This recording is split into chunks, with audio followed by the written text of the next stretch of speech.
के पवित्र दिन हम आपको विघ्नहर्ता मंगलकर्ता भगवान गणपति गणेश का एक ऐसा चमत्कारी मंत्र बताने जा रहे हैं जिसके 108 बार जाप या श्रवण से आप जो चाहे वो पा सकते हैं। आपकी धन की समस्या के लिए यह एक रामबाण मंत्र है। बुधवार के दिन श्री गणेश की इस विशेष मंत्र से पूजा अत्यंत फलदायी मानी गई है। यह मंत्र विघ्न और संकटों से बचाकर जीवन के हर सपने व इच्छाओं को पूरा करने वाला माना गया है। हिंदू संस्कृति और पूजा में भगवान श्री गणेश जी को सर्वश्रेष्ठ स्थान दिया गया है। प्रत्येक शुभ कार्य में सबसे पहले भगवान गणेश की पूजा अनिवार्य बताई गई है। देवता भी अपने कार्यों को बिना किसी विघ्न से पूरा करने के लिए गणेश जी की अर्चना करते हैं। ऐसा इसलिए है क्योंकि देवगणों ने स्वयं उनकी अग्र पूजा का विधान बनाया है। सनातन एवं हिंदू शास्त्रों में भगवान गणेश जी को विघ्नहर्ता अर्थात सभी तरह की परेशानियों को खत्म करने वाला बताया गया है। तो प्रिय भक्तों, आइए विघ्नहर्ता मंगलकर्ता भगवान गणपति गणेश के इस महामंत्र को सुन लेते हैं। एक बात ध्यान में रखना कि मंत्र पूरा 108 बार या इससे ज्यादा सुनना है, मतलब कि इस वीडियो को पूरा सुनना है। सुनते सुनते आप ध्यान मग्न हो जाएंगे। आप अपनी दुकान या घर पर कहीं भी इस मंत्र को सुन सकते हैं। हम आशा करते हैं कि आपको शीघ्र ही लाभ मिलेगा। अगर आपको हमारा यह वीडियो पसंद आए तो एक लाइक जरूर करिएगा। हमारे चैनल गुप्त मंत्र को सब्सक्राइब जरूर करिएगा। कमेंट में जय गणेश लिखकर अपनी उपस्थिति जरूर दिखाइएगा। अब मंत्र श्रवण करें। एकदन्ताय विद्महे वक्रतुण्डाय धीमहि तन्नो दन्ती प्रचोदयात्। एकदन्ताय विद्महे वक्रतुण्डाय धीमहि तन्नो दन्ती प्रचोदयात्। एकदन्ताय विद्महे वक्रतुण्डाय धीमहि तन्नो दन्ती प्रचोदयात्।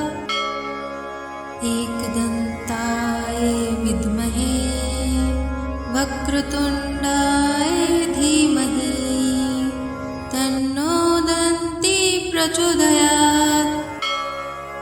एकदन्ताय विद्महे वक्रतुण्डाय धीमहि तन्नो दन्ती प्रचोदयात्।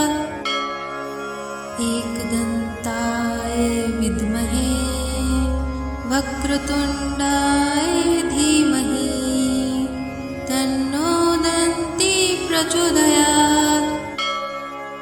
एकदन्ताय विद्महे वक्रतुण्डाय धीमहि तन्नो दन्ती प्रचोदयात्। एकदन्ताय विद्महे वक्रतुण्डाय धीमहि तन्नो दन्ती प्रचोदयात्। एकदन्ताय विद्महे वक्रतुण्डाय धीमहि तन्नो दन्ती प्रचोदयात्। एकदन्ताय विद्महे वक्रतुण्डाय धीमहि तन्नो दन्ती प्रचोदयात्। एकदन्ताय विद्महे वक्रतुण्डाय धीमहि तन्नो दन्ती प्रचोदयात्। एकदन्ताय विद्महे वक्रतुण्डाय धीमहि तन्नो दन्ती प्रचोदयात्। एकदन्ताय विद्महे वक्रतुण्डाय धीमहि तन्नो दन्ती प्रचोदयात्। एकदन्ताय विद्महे वक्रतुण्डाय धीमहि तन्नो दन्ती प्रचोदयात्। एकदन्ताय विद्महे वक्रतुण्डाय धीमहि तन्नो प्रचोदयात्।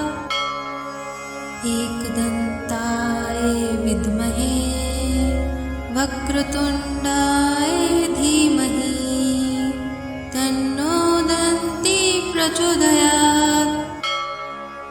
एकदन्ताय विद्महे वक्रतुण्डाय धीमहि तन्नो दन्ती प्रचोदयात्। एकदन्ताय विद्महे वक्रतुण्डाय धीमहि तन्नो दन्ती प्रचोदयात्। एकदन्ताय विद्महे वक्रतुण्डाय धीमहि तन्नो दन्ती प्रचोदयात्। एकदन्ताय विद्महे वक्रतुण्डाय धीमहि तन्नो दन्ती प्रचोदयात्। एकदन्ताय विद्महे वक्रतुण्डाय धीमहि तन्नो दन्ती प्रचोदयात्। एकदन्ताय विद्महे वक्रतुण्डाय धीमहि तन्नो दन्ती प्रचोदयात्। एकदन्ताय विद्महे वक्रतुण्डाय धीमहि तन्नो दन्ती प्रचोदयात्। एकदन्ताय विद्महे वक्रतुण्डाय धीमहि तन्नो दन्ती प्रचोदयात्। एकदन्ताय विद्महे वक्रतुण्डाय धीमहि तन्नो दन्ती प्रचोदयात्। एकदन्ताय विद्महे वक्रतुण्डाय धीमहि तन्नो दन्ती प्रचोदयात्। एकदन्ताय विद्महे वक्रतुण्डाय धीमहि तन्नो दन्ती प्रचोदयात्। एकदन्ताय विद्महे वक्रतुण्डाय धीमहि तन्नो दन्ती प्रचोदयात्। एकदन्ताय विद्महे वक्रतुण्डाय धीमहि तन्नो दन्ती प्रचोदयात्। एकदन्ताय विद्महे वक्रतुण्डाय धीमहि तन्नो दन्ती प्रचोदयात्।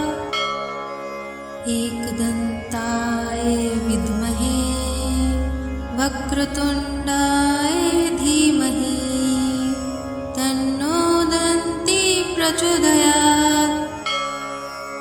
एकदन्ताय विद्महे वक्रतुण्डाय धीमहि तन्नो दन्ती प्रचोदयात्। एकदन्ताय विद्महे वक्रतुण्डाय धीमहि तन्नो दन्ती प्रचोदयात्। एकदन्ताय विद्महे वक्रतुण्डाय धीमहि तन्नो दन्ती प्रचोदयात्।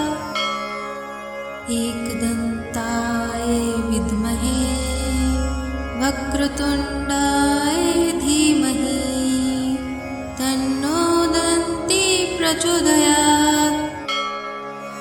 एकदन्ताय विद्महे वक्रतुण्डाय धीमहि तन्नो दन्ती प्रचोदयात्।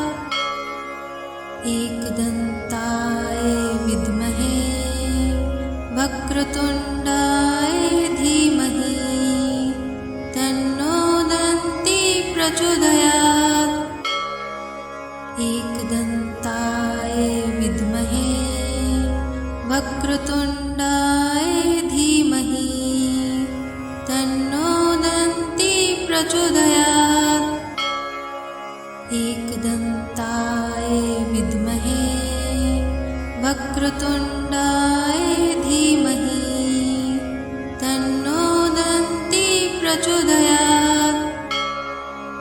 एकदन्ताय विद्महे वक्रतुण्डाय धीमहि तन्नो दन्ती प्रचोदयात्।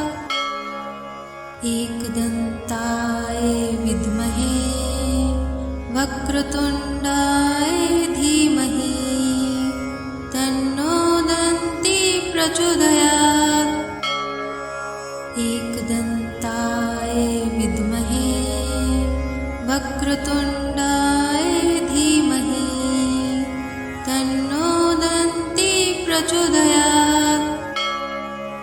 एकदन्ताय विद्महे वक्रतुण्डाय धीमहि तन्नो दन्ती प्रचोदयात्।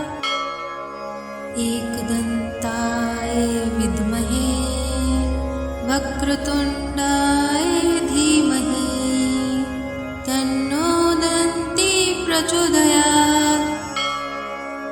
एकदन्ताय विद्महे वक्रतुण्डाय धीमहि तन्नो दन्ती प्रचोदयात्। एकदन्ताय विद्महे वक्रतुण्डाय धीमहि तन्नो दन्ती प्रचोदयात्। एकदन्ताय विद्महे वक्रतुण्डाय धीमहि तन्नो दन्ती प्रचोदयात्।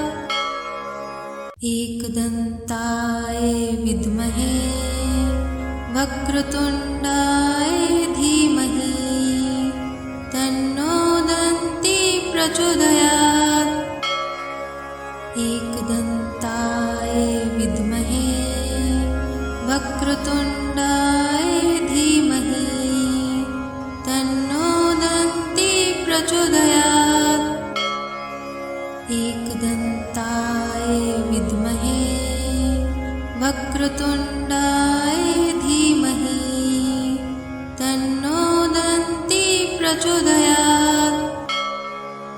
एकदन्ताय विद्महे वक्रतुण्डाय धीमहि तन्नो दन्ती प्रचोदयात्।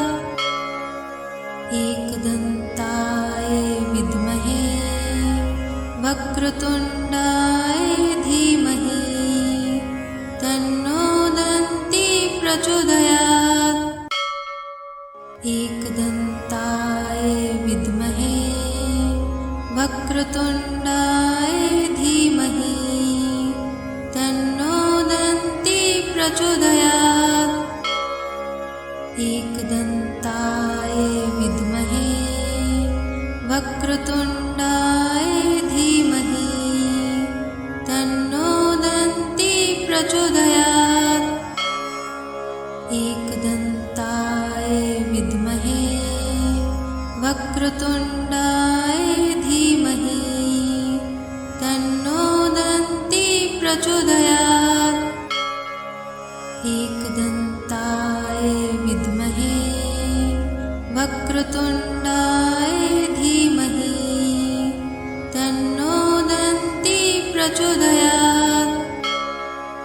एकदन्ताय विद्महे वक्रतुण्डाय धीमहि तन्नो दन्ती प्रचोदयात्। एकदन्ताय विद्महे वक्रतुण्डाय धीमहि तन्नो दन्ती प्रचोदयात्। एकदन्ताय विद्महे वक्रतुण्डाय धीमहि प्रचोदयात्। एकदन्ताय विद्महे वक्रतुण्डाय धीमहि तन्नो दन्ती प्रचोदयात्। एकदन्ताय विद्महे वक्रतुण्डाय धीमहि तन्नो दन्ती प्रचोदयात्। एकदन्ताय विद्महे वक्रतुण्डाय धीमहि तन्नो दन्ती प्रचोदयात्। एकदन्ताय विद्महे वक्रतुण्डाय धीमहि तन्नो दन्ती प्रचोदयात्। एकदन्ताय विद्महे वक्रतुण्डाय धीमहि तन्नो दन्ती प्रचोदयात्। एकदन्ताय विद्महे वक्रतुण्डाय धीमहि तन्नो दन्ती प्रचोदयात्। एकदन्ताय विद्महे वक्रतुण्डाय धीमहि तन्नो दन्ती प्रचोदयात्। एकदन्ताय विद्महे वक्रतुण्डाय धीमहि तन्नो दन्ती प्रचोदयात्। एकदन्ताय विद्महे वक्रतुण्डाय धीमहि तन्नो दन्ती प्रचोदयात्। एकदन्ताय विद्महे वक्रतुण्डाय धीमहि तन्नो दन्ती प्रचोदयात्। एकदन्ताय विद्महे वक्रतुण्डाय धीमहि तन्नो दन्ती प्रचोदयात्। एकदन्ताय विद्महे वक्रतुण्डाय धीमहि तन्नो दन्ती प्रचोदयात्। एकदन्ताय विद्महे वक्रतुण्डाय धीमहि तन्नो दन्ती प्रचोदयात्। एकदन्ताय विद्महे वक्रतुण्डाय धीमहि तन्नो दन्ती प्रचोदयात्। एकदन्ताय विद्महे वक्रतुण्डाय धीमहि तन्नो दन्ती प्रचोदयात्। एकदन्ताय विद्महे वक्रतुण्डाय धीमहि तन्नो दन्ती प्रचोदयात्। एकदन्ताय विद्महे वक्रतुण्डाय धीमहि तन्नो दन्ती प्रचोदयात्। एकदन्ताय विद्महे वक्रतुण्डाय धीमहि तन्नो दन्ती प्रचोदयात्। एकदन्ताय विद्महे वक्रतुण्डाय धीमहि तन्नो दन्ती प्रचोदयात्। एकदन्ताय विद्महे वक्रतुण्डाय धीमहि तन्नो दन्ती प्रचोदयात्। एकदन्ताय विद्महे वक्रतुण्डाय धीमहि तन्नो दन्ती प्रचोदयात्। एकदन्ताय विद्महे वक्रतुण्डाय धीमहि प्रचोदयात्। एकदन्ताय विद्महे वक्रतुण्डाय धीमहि तन्नो दन्ती प्रचोदयात्। एकदन्ताय विद्महे वक्रतुण्डाय धीमहि तन्नो दन्ती प्रचोदयात्। एकदन्ताय विद्महे वक्रतुण्डाय धीमहि तन्नो दन्ती प्रचोदयात्। एकदन्ताय विद्महे वक्रतुण्डाय धीमहि तन्नो दन्ती प्रचोदयात्। एकदन्ताय विद्महे वक्रतुण्डाय धीमहि तन्नो दन्ती प्रचोदयात्। एकदन्ताय विद्महे वक्रतुण्डाय धीमहि तन्नो दन्ती प्रचोदयात्। एकदन्ताय विद्महे वक्रतुण्डाय धीमहि तन्नो दन्ती प्रचोदयात्। एकदन्ताय विद्महे वक्रतुण्डाय धीमहि तन्नो दन्ती प्रचोदयात्। एकदन्ताय विद्महे वक्रतुण्डाय धीमहि तन्नो दन्ती प्रचोदयात्। एकदन्ताय विद्महे वक्रतुण्डाय धीमहि तन्नो दन्ती प्रचोदयात्। एकदन्ताय विद्महे वक्रतुण्डाय धीमहि तन्नो दन्ती प्रचोदयात्। एकदन्ताय विद्महे वक्रतुण्डाय धीमहि तन्नो दन्ती प्रचोदयात्। एकदन्ताय विद्महे वक्रतुण्डाय धीमहि तन्नो दन्ती प्रचोदयात्। एकदन्ताय विद्महे वक्रतुण्डाय धीमहि तन्नो दन्ती प्रचोदयात्। एकदन्ताय विद्महे वक्रतुण्डाय धीमहि तन्नो दन्ती प्रचोदयात्। एकदन्ताय विद्महे वक्रतुण्डाय धीमहि तन्नो दन्ती प्रचोदयात्।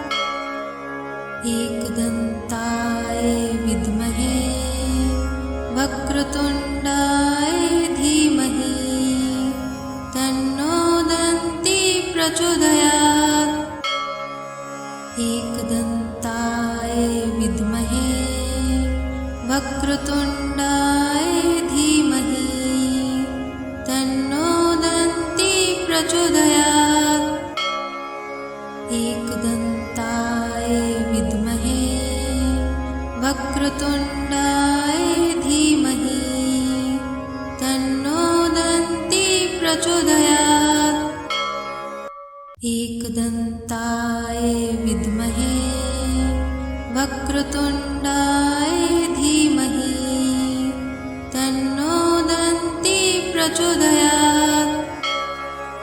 एकदन्ताय विद्महे वक्रतुण्डाय धीमहि तन्नो दन्ती प्रचोदयात्।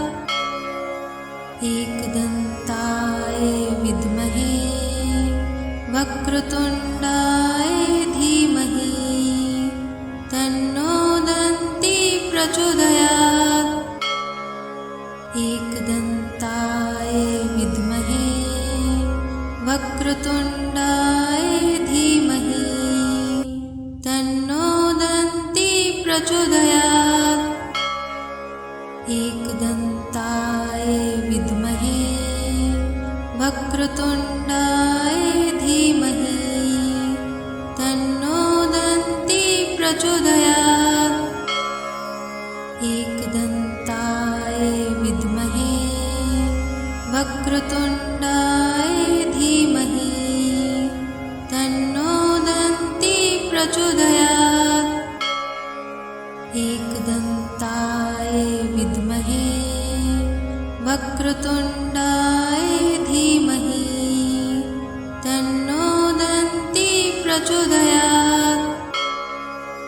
एकदन्ताय विद्महे वक्रतुण्डाय धीमहि तन्नो दन्ती प्रचोदयात्। एकदन्ताय विद्महे वक्रतुण्डाय धीमहि तन्नो दन्ती प्रचोदयात्। एकदन्ताय विद्महे वक्रतुण्डाय धीमहि तन्नो दन्ती प्रचोदयात्। एकदन्ताय विद्महे वक्रतुण्डाय धीमहि तन्नो दन्ती प्रचोदयात्। एकदन्ताय विद्महे वक्रतुण्डाय धीमहि तन्नो दन्ती प्रचोदयात्। एकदन्ताय विद्महे वक्रतुण्डाय धीमहि तन्नो दन्ती प्रचोदयात्। एकदन्ताय विद्महे वक्रतुण्डाय धीमहि तन्नो दन्ती प्रचोदयात्। एकदन्ताय विद्महे वक्रतुण्डाय धीमहि तन्नो दन्ती प्रचोदयात्। एकदन्ताय विद्महे वक्रतुण्डाय धीमहि तन्नो दन्ती प्रचोदयात्। एकदन्ताय विद्महे वक्रतुण्डाय धीमहि तन्नो दन्ती प्रचोदयात्। एकदन्ताय विद्महे वक्रतुण्डाय धीमहि तन्नो दन्ती प्रचोदयात्। एकदन्ताय विद्महे वक्रतुण्डाय धीमहि तन्नो दन्ती प्रचोदयात्। एकदन्ताय विद्महे वक्रतुण्डाय धीमहि तन्नो दन्ती प्रचोदयात्।